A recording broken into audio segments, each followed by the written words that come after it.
আসসালামু আলাইকুম। আসসালাতু ওয়াসসালামু আলা রাসূলিহিল কারীম, আম্মা বাদ। মানুষ এই পৃথিবীতে এসেছে একটা মহা উদ্দেশ্য নিয়ে, কিন্তু তারা যদি সঠিক দিক নির্দেশনা না পায় তাহলে সহজেই পথ হারিয়ে ফেলে।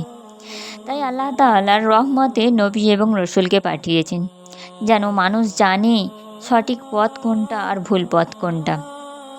আমাদের মূল অংশ হচ্ছে যে নবী রসুলকে আল্লাহ তাআলা পাঠিয়েছেন কেন, বা পাঠানোর উদ্দেশ্যটা কী। আল্লাহ নবী রসুলদের পাঠিয়েছেন মানুষের জন্য দিক নির্দেশনা হিসেবে। তাদেরকে শিখিয়েছেন যে শুধু আল্লাহর ইবাদত করা, ভালো কাজ করো, মন্দ কাজ থেকে বিরত থাকো, একে অপরের প্রতি ন্যায় বিচার করো।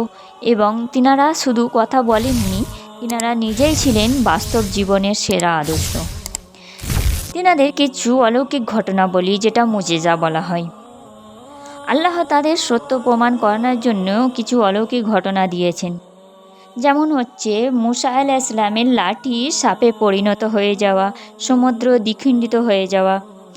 ঈসা আলাইহিস সালামের আল্লাহর ইজনে মৃতকে জীবিত করেছেন এবং অন্ধকে সুস্থ করেছেন। আর আমাদের প্রিয় নবী সাল্লাল্লাহু আলাইহি সাল্লামের সবথেকে বড় মুজিজা হচ্ছে আল কুরআন, যেটা অলৌকিক একটি কিতাব, যা কিয়ামত পর্যন্ত অক্ষুণ্ণ থাকবে। নবী রাসূলরা এসেছিলেন আমাদের সঠিক পথ দেখাতে। তাদের শিক্ষা গ্রহণ করাই হলো প্রকৃত সফলতা।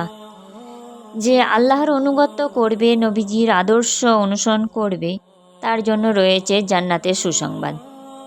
এ থেকেই একটা শিক্ষা নেওয়া যায় যে নবী রাসূলদের ভালোবাসো এবং তাদের পথ অনুসরণ করো, আর আল্লাহর রহমত অর্জন করো।